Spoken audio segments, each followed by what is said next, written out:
Salam damai sejahtera Tuhan kita Yesus Kristus menyertai kita sekalian. Saudara-saudari, hari ini kita memasuki hari Minggu pertama dalam masa Prapaskah. Dan kita diundang hari ini untuk mengalami suatu kehidupan baru di dalam Roh Allah. Dan kita juga diundang untuk memahami panggilan hidup di dalam Roh, yaitu hidup menurut Injil Tuhan, hidup menurut firman Tuhan, hidup menurut cara hidup Allah sendiri, yaitu Allah yang berbelas kasih. Maka marilah kita semua diundang untuk mengambil bagian di dalam perayaan hari Minggu Prapaskah yang pertama. Dan hari ini kita akan merenungkan firman Tuhan dari Injil Markus bab 1 ayat 12 sampai 15. Marilah kita mendengarkan. Inilah Injil Yesus Kristus menurut Markus. Sekali peristiwa, Roh memimpin Yesus ke padang gurun. Di padang gurun itu, ia tinggal 40 hari lamanya dan dicobai oleh iblis. Yesus berada di sana di antara binatang-binatang liar, dan malaikat-malaikat melayani dia. Sudah Yohanes Pembaptis ditangkap, datanglah Yesus ke Galilea memberitakan Injil Allah. Yesus memberitakan, waktunya telah genap. Kerajaan Allah sudah dekat. Bertobatlah dan percayalah kepada Injil. Demikianlah Injil Tuhan. Saudara-saudari yang dikasihi Tuhan, kita telah mendengar kisah bahwa bagaimana Tuhan Yesus berada di padang gurun dan Yesus mengalami suatu pencobaan oleh iblis, dan setelah itu Yesus pergi mewartakan tentang pemberitaan pertobatan dan juga panggilan untuk mengarahkan hidup manusia kepada Injil Tuhan. Saudara-saudari, dalam Minggu Prapaskah yang pertama, ada dua hal yang ingin kita renungkan pada hari ini. Yang pertama, Tuhan ingin kita hidup di dalam Roh. Allah ingin kita hidup dipimpin, dibimbing, dan dituntun oleh Roh Allah itu sendiri. Dalam Injil kita mendengar bahwa Roh Allah menuntun Yesus ke padang gurun. Namun Roh Allah itu juga yang senantiasa bersama Yesus untuk menghadapi setiap cobaan-cobaan iblis. Cobaan yang mengganggu Yesus di dalam kesendiriannya di padang gurun. Dan kita tahu Yesus mampu melewati cobaan itu. Roh Allah menuntun setiap orang untuk senantiasa dijauhkan dari segala godaan iblis. Roh Allah membuka pikiran, hati, dan jiwa manusia untuk memahami apa yang menjadi kehendak Allah di dalam hidup. Sebab Roh Allah ingin terus memperbaharui hidup manusia, agar manusia hidup hanya di dalam kasih Allah, hanya di dalam kekuatan dan cinta Allah, hanya mau dipimpin oleh kehendak Allah, dan teristimewa kehendak yang mengarahkan manusia kepada kekudusan.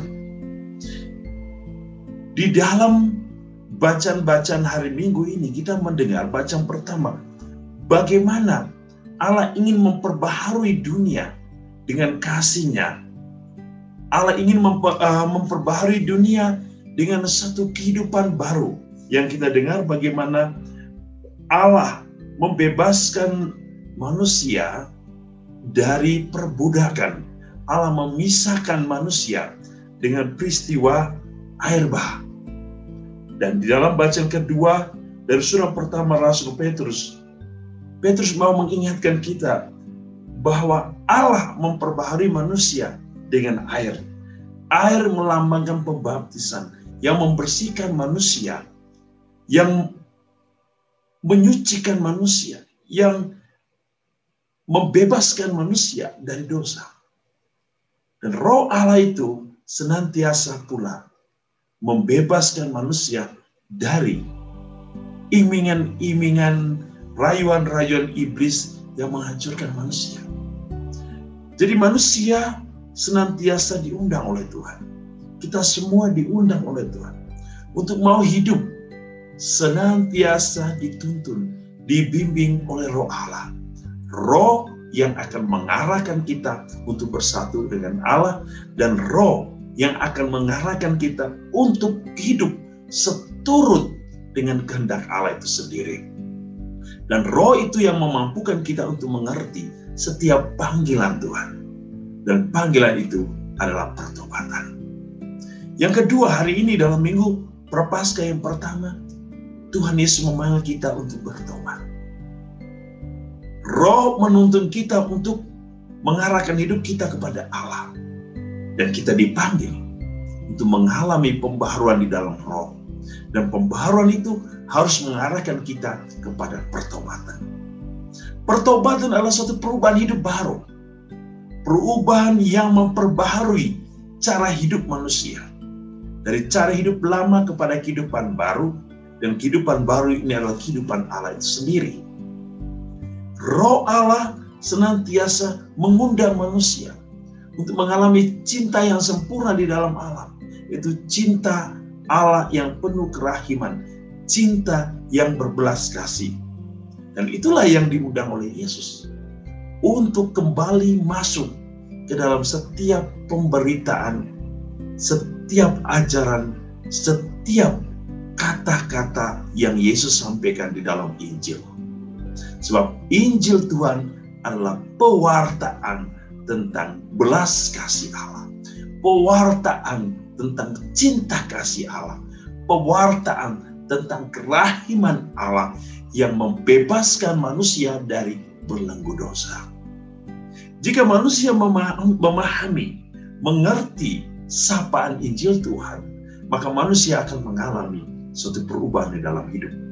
Dan perubahan ini hanya akan bisa terjadi kalau manusia pertama percaya, hidup di dalam Roh, dituntun oleh Roh, dan mengalami pembaharuan di dalam Roh. Dan itulah pertobatan yang sempurna.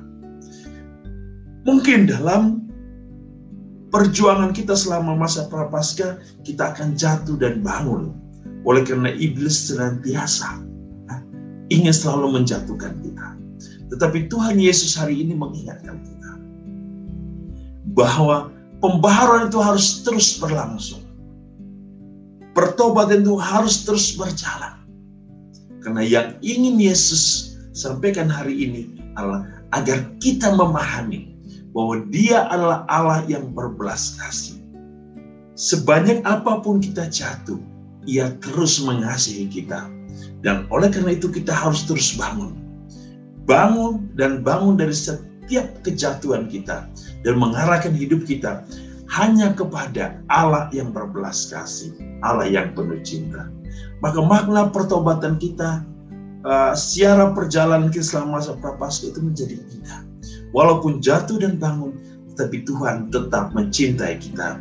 Oleh karena apa? Kerahiman dan belas kasih Allah akan terus menerus. Dan Allah memberikan itu sampai akhir zaman. Dan itulah yang dikatakan oleh 1 Petrus dalam bacaan kedua. Sekali Allah memberikan kita makna dari keselamatan di kayu salib, maka keselamatan itu akan senantiasa diberikan kepada manusia seluruh hidup manusia sampai akhir zaman. Dan manusia hanya diundang untuk masuk ke dalam kehidupan Allah, untuk membiarkan kita dibimbing oleh Allah, dan membiarkan firman Tuhan hidup di dalam kehidupan kita. Tuhan memberkati kita dengan berkat-Nya yang berlimpah. Dalam nama Bapa dan Putra dan Roh Kudus. Amin.